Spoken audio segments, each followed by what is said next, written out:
What's up, everybody? This is episode 2 of Why Cancel Culture, and we got Mike Rich here, and we just gonna dive on in, man. It's been almost about a year since I had an interview with you, and that was on my old podcast. Not that we want to talk, but the COVID kind of ended that situation for me right there. Facts. Which was good because I was working on my movie at the same time. So let's dive right in, man. I see big things are happening since the last time I talked to you, which is like, I see you been going on tour. I see you've been getting a better buzz, and you want to dive into some stuff like that. Yeah, man. First of all, thank you for having me, man. It's always a pleasure. You know what I'm saying? Like, it's one of my favorite people in the actual city, man. So, you know what I'm saying? I'm really excited to be here. It's been a good year, man. You know what I'm saying? I'm looking forward to the next year to make things even bigger. But I really can't complain, man. You know, I think the R&B scene is on a comeback.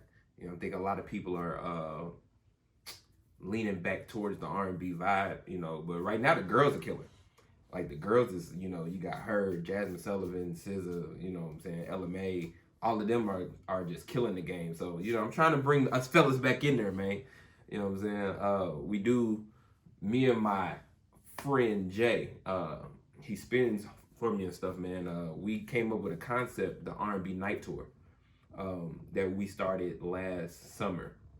I got the idea after we did a show with Drew Hill. You know, we did that show, and I was like, bro, you know what I'm saying? Like, I like being in control of my own element. You know what I'm saying? So I was like, instead of waiting on folks to just call and actually, you know, try and pay us to do shit, I'm gonna do my own tour. You know what I'm saying? Like, why not?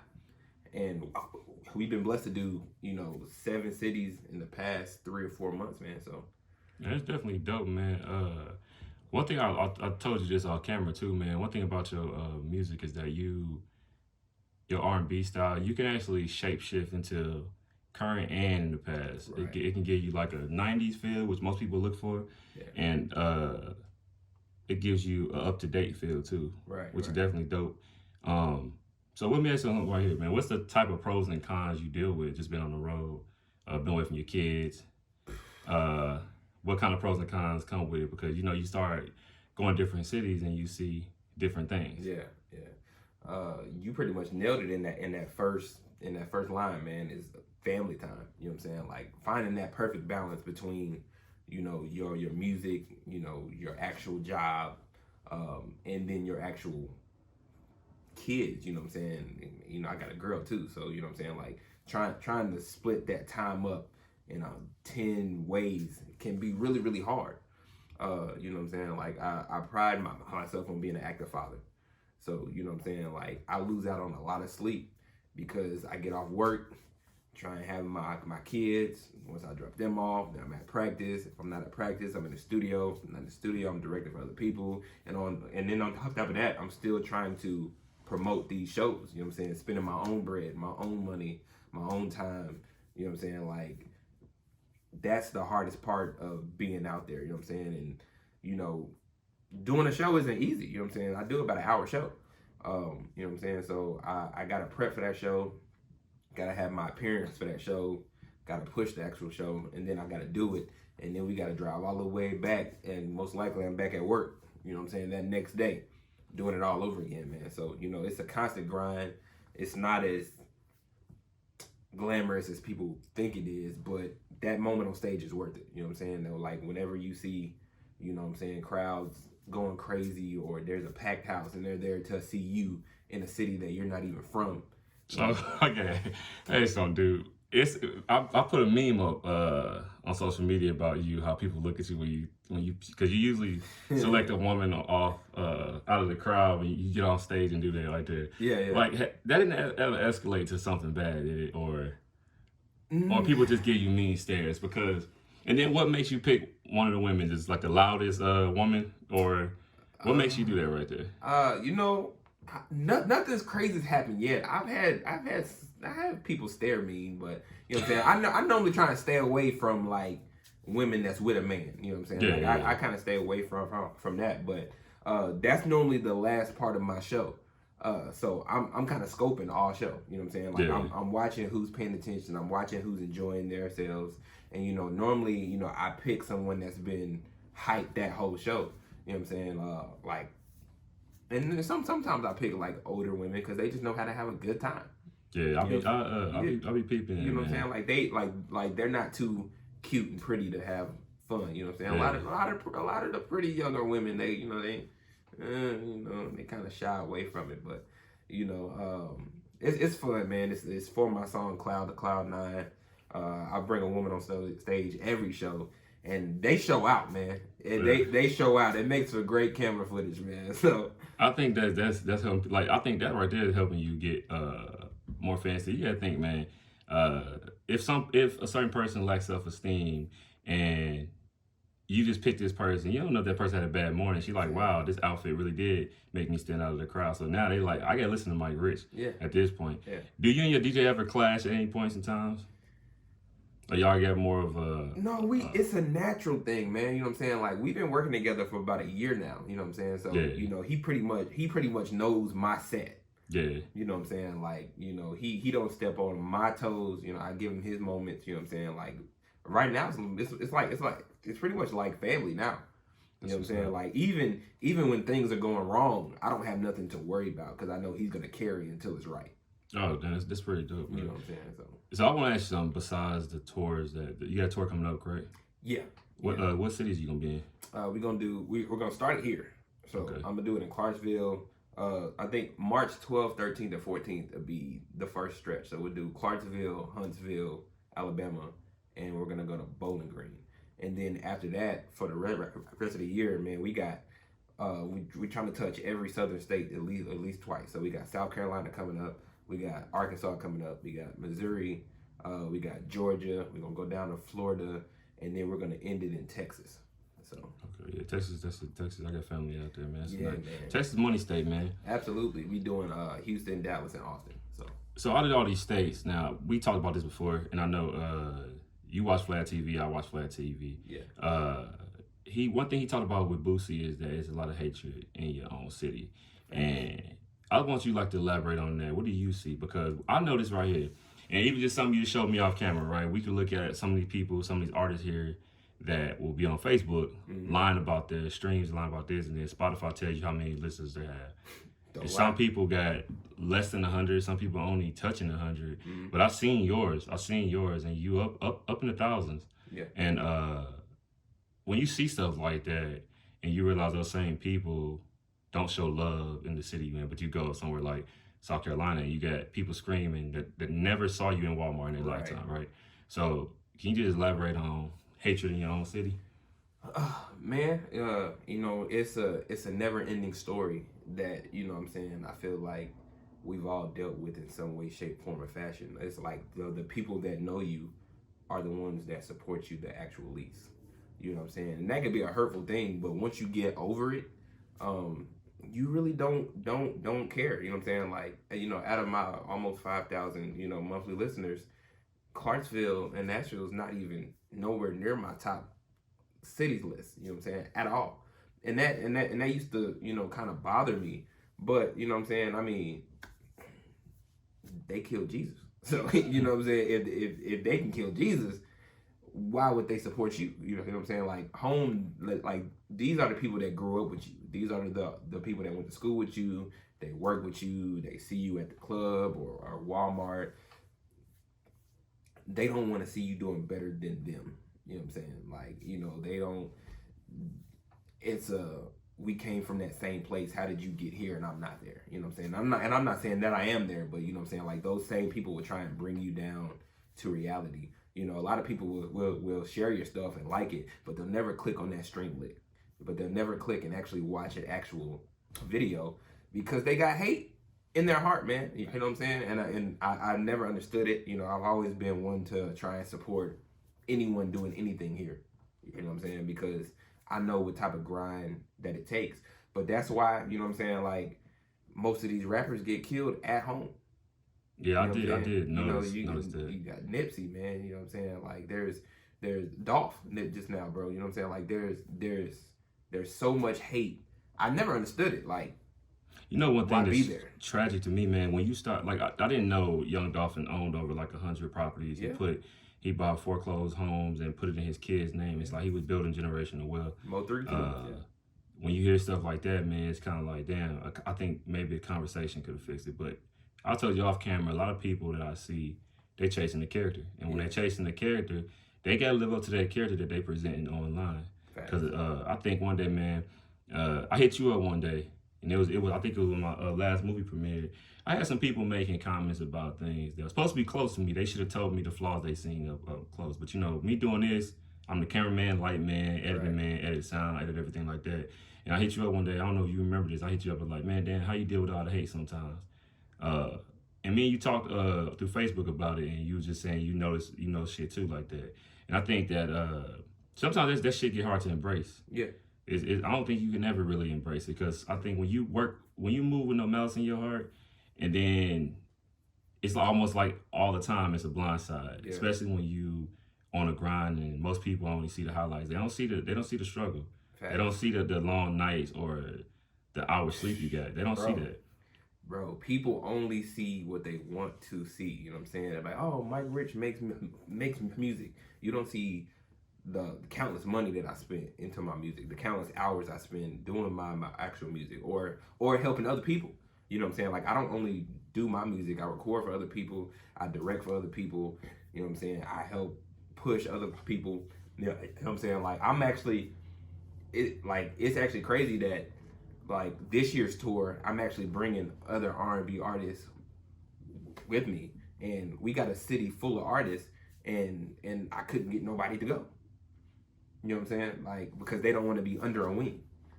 You know what I'm saying? That too, but a lot of people, I think this right here, right? A lot of people, and it's just me talking, me being in the film industry and all that stuff, and when we went out to California, me and my wife took a trip to Warner Brothers, and that's when I realized then, like, yo, I gotta be like Tyler Perry. Yeah. I'm not trying to be an actor or nothing like that, because the things that come with that is wild, right? And then after that, I started looking like, cause that's how I feel too. It's very few cameramen in this city, and none of us really linked in with each other like that. And the ones I do try to connect with, it's they might be busy or something like that. But some people, right? Some people just be talking though. Yeah. Some people just be talking like, yeah, I want to do this. And then when you hit them up, like, hey, man, let's ride. They ain't got time for it. Yeah. Or something came up, and then you got people like you and me that be up all night, and then wake up, get an hour of sleep, wake up, take care of our kids, take care of our household, and then we go straight to work, and then get off work, and now we back on the grind. Because while we at work, our mind is just being creative the entire time. Mm-hmm. Now, do you get to a point now where you get kind of tired of the fact that you on tour, and now the same people hitting you up that wouldn't really talk to you before this? Do you feel any way like that? No, I mean, I really can't say that they hit me up. I see them watching. I see them watching. You know what I'm saying? But, you know, I mean, people are constantly, you know, waiting on your downfall, bro. That's why I don't really give my energy to slick comments, to hating comments. Like, I pay attention to the funny jokes. You know what I'm saying? Like, you know, there's, like, I clown a lot. You know what I'm saying? Like, I like to have fun. You know what I'm saying? But if I'm posting something seriously about my music, it's not the time to throw a joke, because now you slick hating. Yeah. You know what I'm saying? I'm not gonna go on there and argue with you, or, you know, I'm not gonna play on you with it. I'm gonna keep it pushing, because, you know what I'm saying, there's people that actually like my music. You know, like, you throwing slick shade, so I'm gonna let you have it. So I've noticed you've been trolling lately. Yeah. What's up with that? What is the meaning behind that? I see, like, you troll, and then, like, I do understand something you said though, because I do see you on my timeline a lot now. Yeah. And that's definitely working, but what gave you that idea? Algorithms is everything. Understanding social media is a tool that I'm just learning. I mean, if you wanna take it to a grander scale, 50 Cent is winning in the industry constantly. You know what I'm saying? He got 3 #1 shows on Power. You know, he got Power, BMF, Raising Canaan. You know what I'm saying? Like, he has all of these things going to where he's making a killing, but people are constantly talking about him, about his social media page. Well, 50 said this, he said that, he said this, and it's constantly driving people to his page. and he'll say something crazy, and then right afterwards he's promoting his shows. Oh, so you pulling them in? You know what I'm saying? Dude, they have no choice but to see you because they're looking at you because they know you about to say something crazy. You know what I'm saying? And while you're saying something crazy and everybody engaging, you throw in your music, you throw in your business. You know what I'm saying? Whatever it is, but that it does. So though it is fun, I like to have fun. There's always a method to all madness, bro. Oh, that's definitely always a method to all madness, bro. I want to make sure that when you get up in the morning and you go on your Facebook or Instagram, I'm the first person that you see. That's definitely. And you looking for it too. Yeah. They're like, what he gonna say this morning? He gonna say something stupid. And then the next morning you scroll, you might see a music video. You know what I'm saying? So how you feel when other artists in the city, right? We not gonna say no names about the things I just saw, but let's say this right here. How do you feel in the city when you see an artist that probably getting 400 to 500 likes, but then you go to their Spotify and they're getting like less than 40 listeners a month. Yeah. But they hype it up as if they, or they only reaching 116 listeners a month. But they play like they're getting paid off of music completely. What do you feel about that? Because me and you both know that you don't get that much money off of streams. About 3 cents a stream. Honestly. Yeah. Streams. I tell artists all the time, bro. You're not eating unless you're doing live shows. Oh yeah, that's what most people get the bulk of the live money. Shows is where your money is. You're gonna be an actual artist, bro. Like streams, you know what I'm saying? I mean, to make $1,000, you need probably well over 100,000 streams. You know what I'm saying? Like that doesn't equate. But I mean, I tell people all the time, bro. Like likes and loves and shares does not equate to people listening to your actual music. It looks good, it looks nice, it can help, but if you're not out here reaching the actual masses in other cities, but then you're not really moving. You know what I'm saying? Like, I know people personally that got 40, 50,000 followers that, might only have 200 monthly listener streams.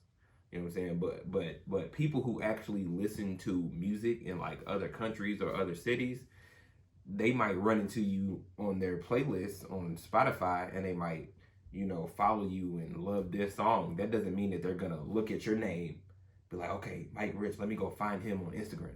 It doesn't work like that unless you get to a certain level. Yeah. You know what I'm saying? Like, I'm being played in 91 different countries.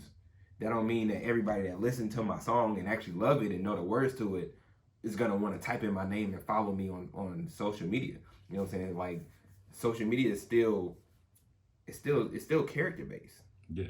You know what I'm saying? Like it doesn't equate to the actual money.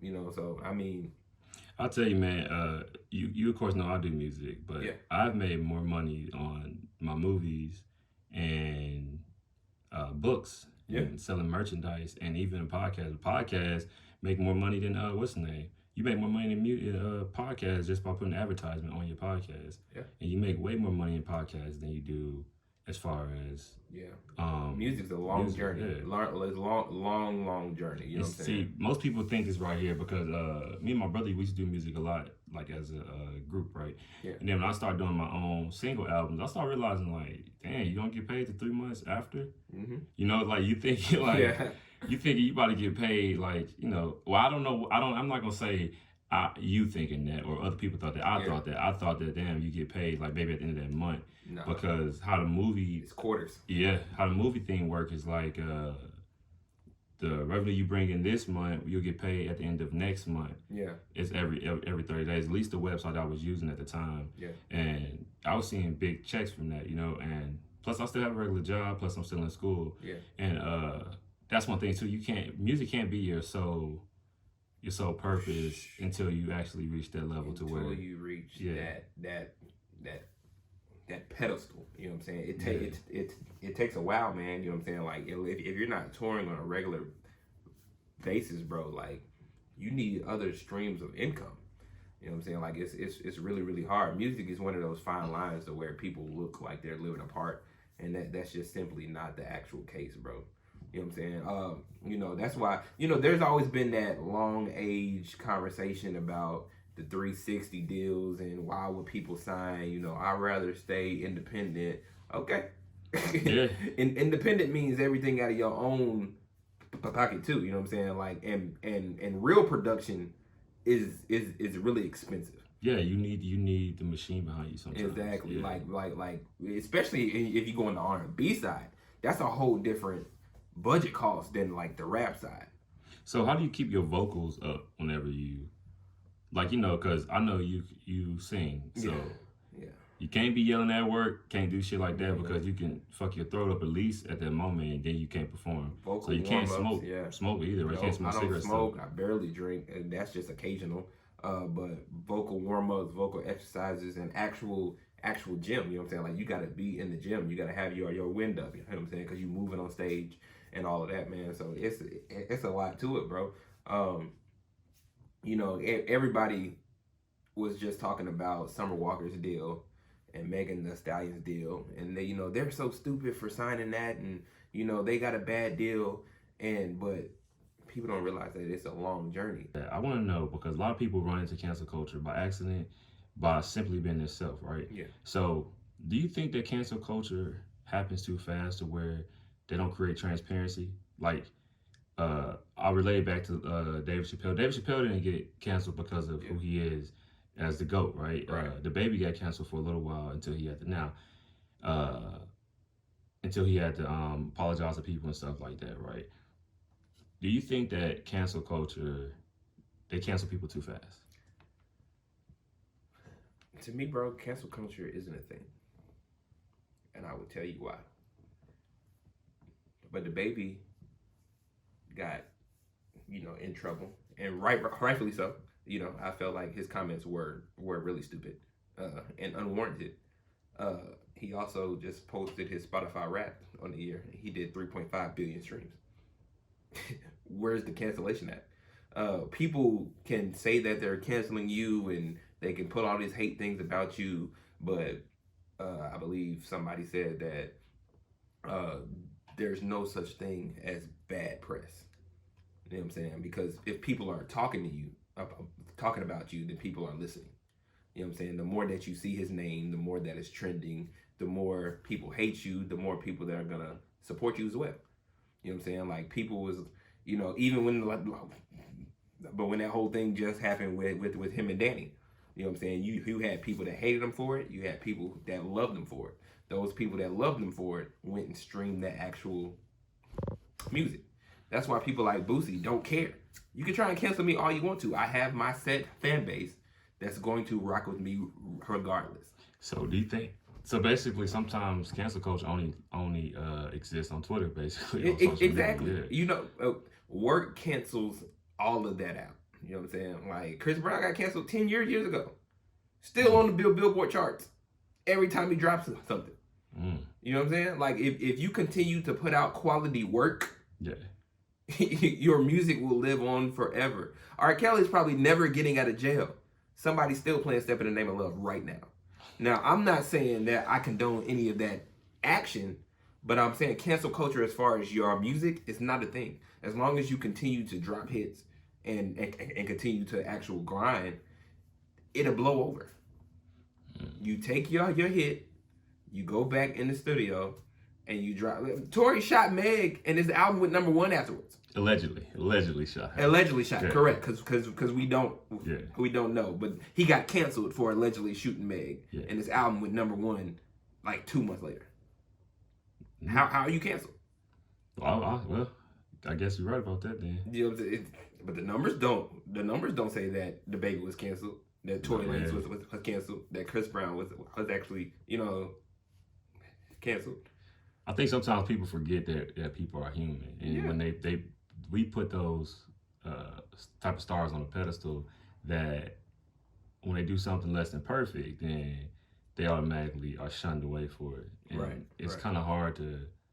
Charlamagne always say, "Why tell the truth when he said that's not what he said. He said the lie already make it around the world before the truth can get his shoes on." That's what he said right there. So, like, that's pretty much true. Some people, the lies more interesting than the truth sometimes, or some people forget that these people are human beings with a job. Yeah. And they're doing their job. And sometimes the emotions get involved with their job. Yeah. So before I let you go, bro, because I always appreciate you for coming through whenever I need you to, or whenever I'm trying to let the world see the great things you're doing, man. Tell the people where they can find you at on IG, Facebook if you want to, Twitter if you got it, TikTok. If you got TikTok, TikTok's a really good, it's really a major. I mean, that's where I got most of my Spotify views from, bro. And it wasn't off of mine. You know what I'm saying? I was blessed to have, you know, some of the people in the R&B radar world, you know, repost some of my music, and it's done wonders for me, man. But you know, for IG, Twitter, TikTok, it's all the same. It's Vibes with Rich. That's Vibes with a Z. VIBEZ with Rich. You know what I'm saying? Facebook is Mike Rich. Most of y'all already got me on there. You know, we gonna cut up and clown. You can get me on Apple Music, Spotify, Amazon, wherever you listen to your music at. Just type in Mike Rich. It's gonna pop up, man. You know what I'm saying? The Broken Mirrors album is out. It's been out for about 6 months now. It's doing great. I got a brand new Christmas song that just dropped, man. I'm excited about it. It's a live music feel, man. So y'all tap in with your boy, man. It's gonna be one hell of a year. Make sure that if you in the area, December 18th in Clarksville, man, we're gonna be at the A&E Bar and Lounge. R&B Night Tour presents R&B and Christmas, man. I got some great artists on there from the city.